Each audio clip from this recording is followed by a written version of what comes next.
To watch this topic in Hindi, skip to the timestamp of 2 minutes 52 seconds. Welcome to Legal Update Program. The topic of discussion is Section 29A of the Arbitration and Conciliation Act 1996. First of all, let's see why is it in the news. Recently, in the case of MS Chinar Steel Industries versus Ircon International Limited, the Delhi High Court held that commencement under Section 21 of the Act, having occurred prior to 23rd October 2015, would not attract the applicability of Section 29A of the Act.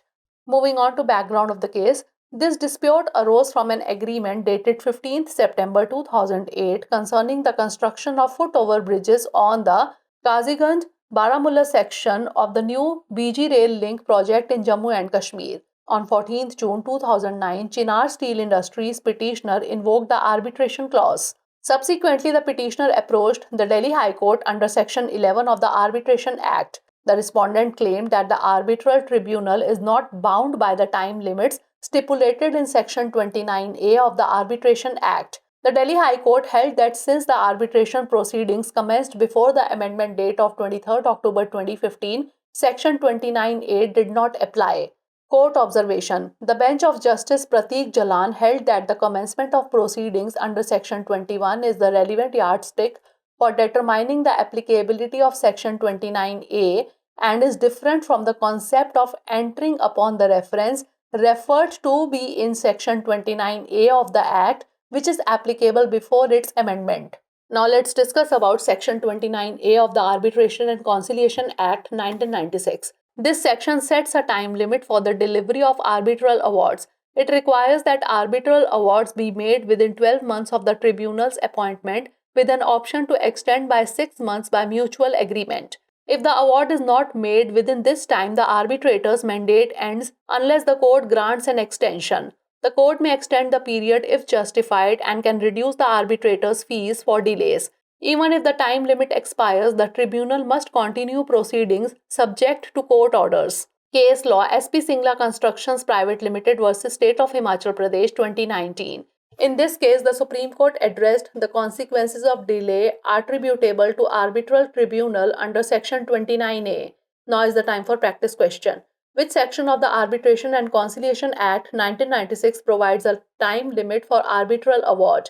Section 29A, Section 30, Section 40 or Section 41? Send the answer of this question in the comment section. Stay tuned for more such updates. Legal update program में आपका स्वागत है। आज का हमारा चर्चा का विषय है मध्यस्थता और सुलह अधिनियम 1996 की धारा 29A।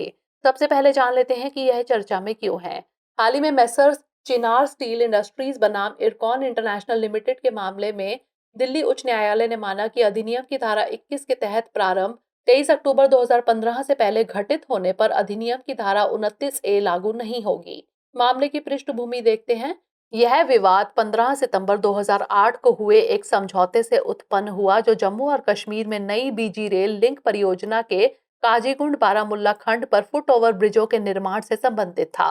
14 जून 2009 को चिनार स्टील इंडस्ट्रीज याचिकाकर्ता ने मध्यस्थता क्लॉज का आह्वान किया। इसके बाद याचिकाकर्ता ने मध्यस्थता अधिनियम की धारा 11 के तहत दिल्ली उच्च न्यायालय का दरवाजा खटखटाया।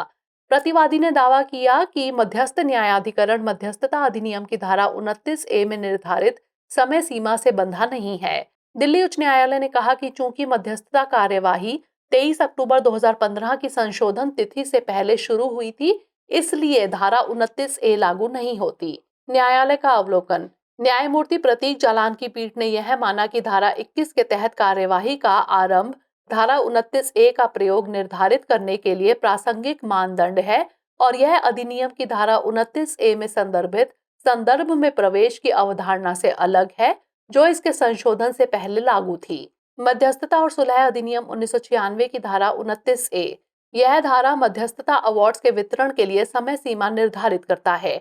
इसमें यह आवश्यक है कि मध्यस्थता संबंधी निर्णय न्यायाधिकरण की नियुक्ति के 12 महीने के भीतर दिया जाए और आपसी सहमति से इसे 6 महीने तक बढ़ाने का विकल्प भी उपलब्ध हो। यदि इस समय अवधि के भीतर निर्णय नहीं दिया जाता है तो मध्यस्थों का कार्य समाप्त हो जाता है जब तक कि न्यायालय समय सीमा में विस्तार ना दे। यदि उचित हो तो न्यायालय अवधि बढ़ा सकता है और विलंब के लिए मध्यस्थों की फीस कम कर सकता है। यदि समय सीमा समाप्त हो जाती है तो भी न्यायाधिकरण को अदालती आदेशों के अधीन कार्यवाही जारी रखनी होगी। संबंधित case SP Singla construction private limited बनाम हिमाचल प्रदेश राज्य 2019। इस मामले में सुप्रीम कोर्ट ने धारा 29A के तहत मध्यस्थ न्यायाधिकरण के कारण होने वाली देरी के परिणामों को संबोधित किया। आइए नोट कर लेते हैं अभ्यास प्रश्न। मध्यस्थता और सुलह अधिनियम 1996 की कौन सी धारा मध्यस्थता अवार्ड के लिए समय सीमा प्रदान करती है?